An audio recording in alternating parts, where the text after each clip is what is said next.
Essa pílula é um oferecimento de Smart Fit. E assista ao Rolê de Notícias de segunda a sexta, às 7h55 da noite, coladinho nos Pingos nos Is. Bem coladinho. Seguindo aqui com o Morning Show, nessa terça-feira, a ex-deputada Manuela Dávila e o hacker da Vaza Jato, conhecido como Vermelho, trocaram mensagens por 9 dias. A informação é do jornal O Estado de São Paulo. Vamos para os detalhes, Vini? Isso, Edgar. O Estado que teve acesso aí ao inquérito, né, da Operação Spoofing. Como já era conhecido, a Manuela Dávila entregou, né, o seu celular para a Polícia Federal, tanto que essas mensagens aqui agora que foram reveladas pelo Estado foram organizadas ali pela própria defesa da Manuela Dávila. E o que ela já tinha falado era realmente dessa troca de mensagens inicial que teve com o Walter Delgatti Neto, mais conhecido como Vermelho, que ela teria fornecido ao Vermelho o contato do jornalista Glenn Greenwald para que ele pudesse passar aí todos esses dados, esses arquivos que ele continha.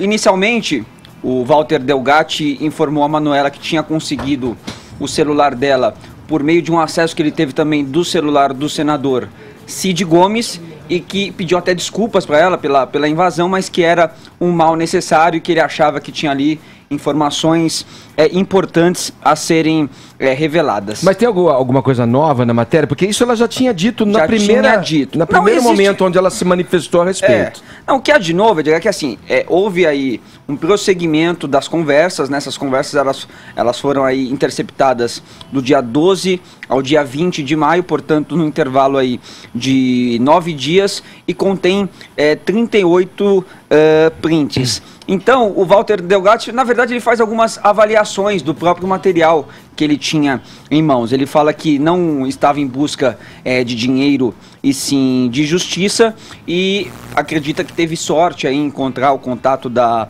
Manuela Dávila, porque se ele não fizesse isso, o país poderia quebrar. Na avaliação dele, este governo atual poderia privatizar tudo, que já estava sendo preparado ou até concretizado aí um golpe gigantesco, e que essas revelações acabaram impedindo, e os dois chegaram ali até uma conclusão de que a melhor coisa que eles fizeram foi realmente repassar o material para o Glenn, porque na avaliação deles é o jornalista de maior credibilidade e que recebeu todos esses arquivos aí com muito entusiasmo. Enfim, essas coisas todas que a gente já meio que sabe mesmo. O que me chamou a atenção, Edgar, foi uma certa, vamos dizer, intimidade do Vermelho com o passar dos dias com a Manuela Dávila, falando assim até para a Manuela: olha, inclusive o Cid Gomes escrevia seu nome errado, com O, né, escrevia Manuela. Ela dá risada e fala: isso acontece muito, tem gente que me chama até de Daniela. E aí depois o Walter Delgatti também revela que ele estava conversando com ela pelo exterior, e que lá no exterior ele baixava o Tinder para poder se relacionar com outras pessoas, mas que não tinha muito sucesso. Você acha que jogou um galanteio? Eu acho que o Vermelho deu uma cantada aí na Manuela. Deu um migué? Ela foi simpática. Ela foi simpática, ela deu risada, né? Deu migué. Ela falou: eu vi seu Tinder e estou rindo aqui com o seu Tinder. Ele deve ter mandado, né? Entendi. O print do Tinder ainda.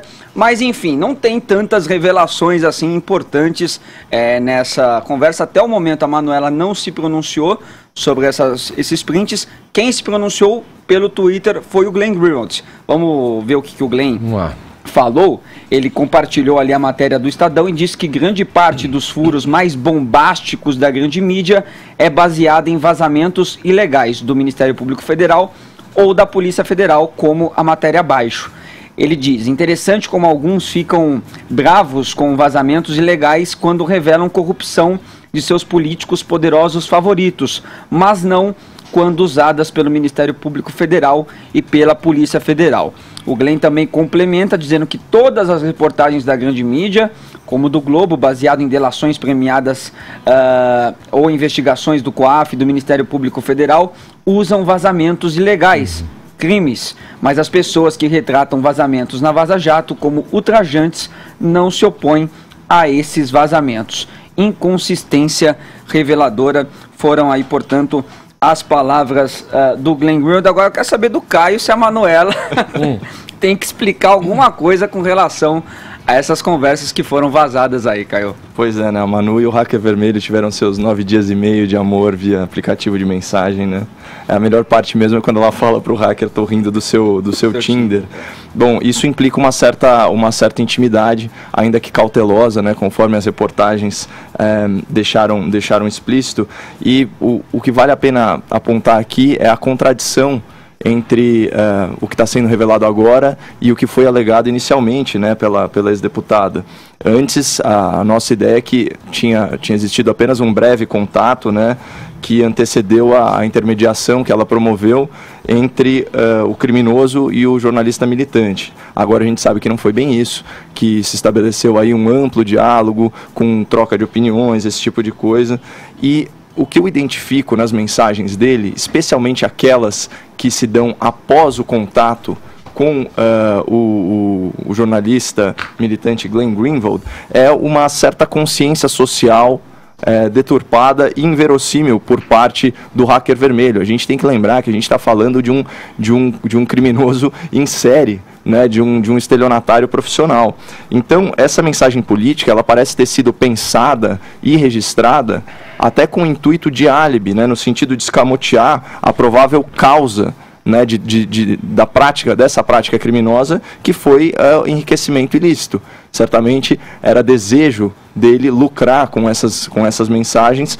Talvez ele não tenha obtido êxito e por isso divulgou, mas eu acho isso muito improvável. A gente já falou aqui que ele só perde se falar que houve qualquer tipo de transação financeira relacionada a esses vazamentos, porque ele não ganha absolutamente nada e ainda implica a pessoa, um terceiro que pode depor contra ele e gera a obrigação dele devolver o dinheiro. Então esse é um cara que, sendo o estelionatário profissional que ele tem plena consciência de que ele não ganha absolutamente nada apontando a transação financeira. Então, como isso ainda está numa fase inicial, a gente tem que aventar aí todas as possibilidades e está ficando cada vez mais complexo para a Manuela, para o Glenn, se livrarem vamos dizer assim, da percepção de que houve muito mais do que uma intermediação fria, mas um conluio para a divulgação dessas mensagens e auxílio, né, com questões materiais.